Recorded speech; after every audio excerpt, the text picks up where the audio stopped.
ou économique même, on peut aussi recevoir la connaissance par révélation.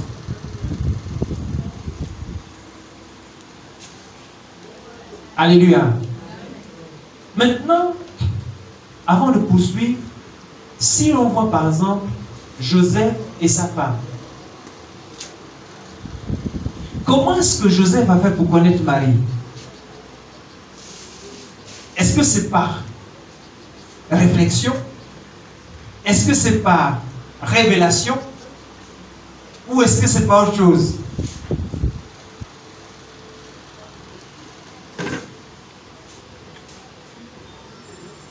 Quelqu'un a un élément de réponse? D'accord? Mais une chose aussi importante, c'est que le fait d'être avec quelqu'un tous les jours, le fait d'être côte à côte, partager des moments, discuter sur des sujets importants et des sujets même pas très importants, ça permet à l'autre aussi de te connaître. Ça là, c'est la méthode classique. C'est la méthode des fiancés. C'est la méthode des amis. C'est la méthode des mariés. Hein? Avant que tu ne te maries, tu ne connais pas. Dès que tu te maries, que vous commencez à vivre ensemble, c'est là que tu vois et les bons côtés et les mauvais côtés. Donc tous les mauvais côtés qu'on ne voulait pas te montrer là. tu tombes sur ça là-bas. Alléluia. Et c'est de cette manière-là que Dieu m'a poussé à aborder ce sujet-là. Donc, on va aborder le sujet de la connaissance de Dieu, non pas par réflexion, non pas par l'étude, mais la connaissance de Dieu par le vécu. Par le vécu. C'est ça qu'on va faire. Bon, poursuivons. Alors, on va lire la parole de Dieu maintenant. On est déjà en train de terminer. Est-ce que quelqu'un peut lire? Ou je vais lire. Dieu nous invite à le connaître. C'est pour ça qu'il faut le connaître. Ok? Lisons. Ça c'est Job. Job 42, versets 1 à 6. Là c'est la version 8 secondes. Voilà ce qu'il dit. Job répondit à l'Éternel et dit: je reconnais que tu peux tout et que rien ne s'oppose à tes pensées. Quel est celui qui a la folie d'obscurcir mes desseins? Oui, j'ai parlé sans les comprendre. Des merveilles qui me dépassent et que je ne conçois pas. Écoute-moi et je parlerai. Je t'interrogerai et tu m'instruiras. Mon œil avait entendu parler de toi, mais maintenant mon oreille t'a vu. C'est pourquoi je me condamne et je me répands sur la poussière et sur la cendre. Alléluia. J'avais entendu parler de toi quand tu étais loin, mais maintenant que tu es proche de moi là, non. Je t'ai vu. Je te connais maintenant bien. Ou bien, je te connais maintenant mieux. Continue à m'instruire pour que j'apprenne davantage de toi. Amen. Quand tu étais loin de Dieu là, j'avais entendu parler de lui.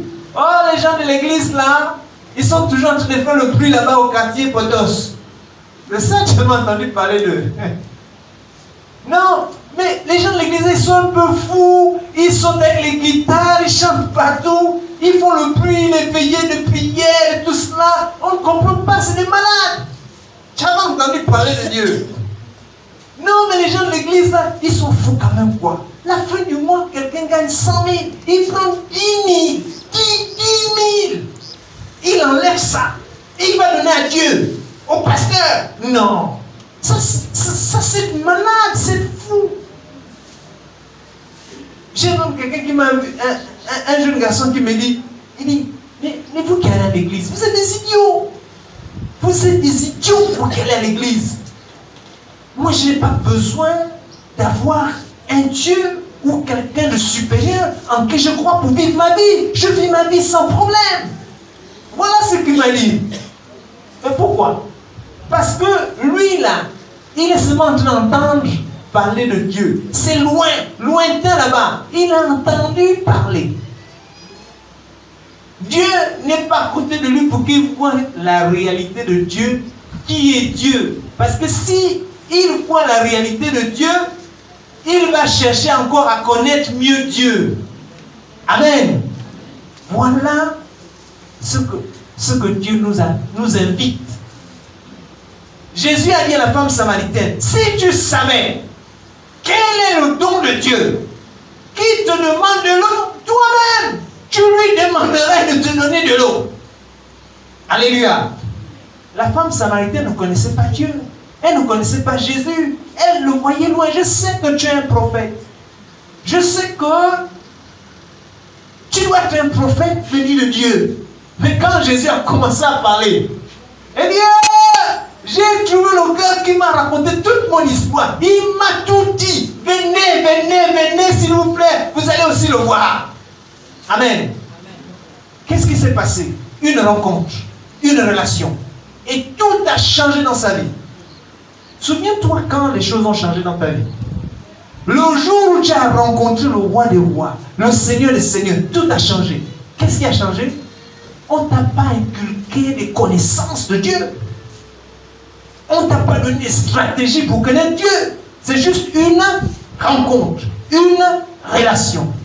Si tu veux connaître davantage Dieu, il faut approfondir cette relation avec Dieu. Amen. Voilà. Ici, c'est la suite. C'est le même verset dans la version Darby. Et Job répondit à l'Éternel, je sais que tu peux tout et qu'aucun dessein n'est trop difficile pour toi. Qui est celui qui, sans connaissance, viole le conseil? J'ai donc parlé et sans comprendre des choses trop merveilleuses pour moi, que je ne connaissais pas. Écoute, je te prie. Je parlerai et tu t'interroges, et je t'interrogerai et tu m'instruiras. Et toi, instruis-moi. Mon oreille avait entendu parler de toi. Maintenant, mon œil t'a vu. C'est pourquoi j'ai horreur de moi. Et je me répands dans la poussière et dans la cendre. C'est-à-dire que lui-même, il se rend compte que non, tout ce que j'ai dit au sujet de Dieu là, vraiment. Moi, avant que je ne connaisse le Seigneur, j'étais un garçon un peu turbulent. Ok? Donc, nous on allait à l'église à Noël pour jeter les pétards dans l'église. Vous voyez ce genre de choses qu'on faisait? On vient, se cache, ils sont en train de faire la fête, allez, on court, on s'enfuit. Et puis, quand on me disait non, alors l'église, je dis non, vous les gens de l'église, n'êtes pas. Je peux pas aller à l'église. Mais le jour où j'ai rencontré Jésus-Christ dans l'église, je ne suis plus sorti, je suis resté. Et j'ai cherché à mieux le connaître. Je lui dis non, si c'est lui Jésus qui a touché mon cœur au point que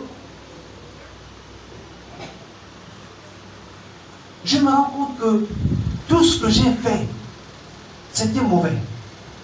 Je réalise que toutes les paroles que je prononçais là, non, ce n'était pas des bonnes paroles. La manière dont je vivais là, non, ce n'est pas une bonne manière de vivre. Ce que je faisais là, non. Je ne veux plus vivre comme ça. Donc, il faut que je m'attache, il faut que je m'accroche, il faut que je serre le Seigneur là, je ne peux pas le laisser. Amen. Voilà ce qui s'est passé le jour où j'ai rencontré Christ. Et ma prière c'était celle-ci. Seigneur, ne m'abandonne pas. Ne me laisse pas t'abandonner. Ne permets pas que je m'éloigne de toi. Ça c'était ma prière de tous les jours. Ne permets pas que je m'éloigne de toi. Parce que ce que je vivais avant là, et ce que je vis maintenant, c'est différent. C'est le jour et la nuit. Et comme je ne veux plus retourner dans la nuit, garde-moi dans le jour. Alléluia. Garde-moi dans le jour, à côté de toi, pour que j'apprenne plus de toi. S'il te plaît, Seigneur. Une relation, une rencontre, une relation. Et le Seigneur a fait que je progresse avec lui. Ça fait bientôt plus de 20 ans.